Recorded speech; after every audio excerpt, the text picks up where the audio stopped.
They interviewed that candidate, and to be honest, as much as I want to get all the good ones on, I don't get a chance to do all of them. But this is one that I especially wanted to get. He is, in my opinion, a true American hero. He's running for Congress for Florida's 22nd Congressional District. Lieutenant Colonel retired Alan West. Welcome back to the Rusty Humphries Show. How are you?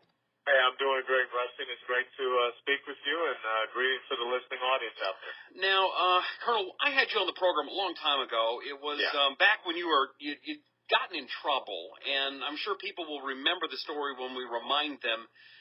Do you mind talking about that for a minute? No, we can go over that just to refresh, I guess. Just very quickly. You were in Iraq, and you guys. What was the story? Well, I was in Iraq as a battalion commander in the 4th Infantry Division back in 2003, just north of Baghdad in a place called Taji. We, had pretty well pacified our area, but then we started to see a little peak in ambushes and things of that nature. Ended up finding out that there was an Iraqi police officer who was suspected of leaking information over to the bad guys who at that time was the Saddam Fedayeen. We were able to detain him, bring him in. He was very belligerent and recalcitrant with the interrogators that we had, and not wanting to expose my soldiers to another day of potential ambushes. I took it upon myself. I went down and used my own intimidation tactic, which was to threaten to shoot him. When he was still kind of belligerent with me, I told him, let's take him outside. I fired across the back of his head into a weapons clearing barrel, a big barrel of sand. He did provide information to the translator with some names and potential areas where they were going to try to hit us again in the upcoming days. And, we were able to crack this little ring and things calmed back down. And then the liberals found out about it and just went nuts, didn't they? Well, I reported myself to my commanding officer, and like I said, 3 weeks later, it became an issue. My commanding officer, the General Odierno, pulled me out of command. They conducted a hearing. They found that it did not warrant anything toward the court-martial, although they were trying to threaten that. So I was, I was fined $5,000, and in 2004 I retired from the Army with full benefits and rank. I would think under this commander-in-chief, you probably would have gotten in more trouble, wouldn't you? Well, when you sit and you look at what's happening with our Navy SEALs, you understand that we have an Army lieutenant by the name of Michael Mahena who is sitting in Fort Leavenworth 15 years for shooting a known Al-Qaeda operative who lunged at him. It just really is appalling what we see happen to our, brave men and women on the battlefield. So why, as a guy that, you're out of the, you're out. And now it's like from Godfather, was it 2 or 3? Every time I get out, they pull me back in. Here you go. You're trying to go back into the belly of the beast, from Washington, D.C. into Congress. Why would you do that to yourself? Well, it's not about doing it to myself.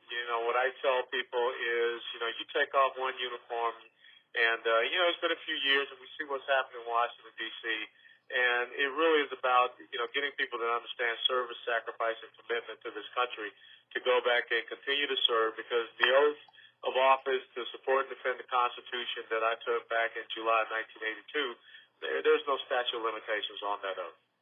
You mentioned 3 words that we don't hear outside of the military much anymore: service, sacrifice, and commitment. That's really not something that Americans really do much anymore, is it?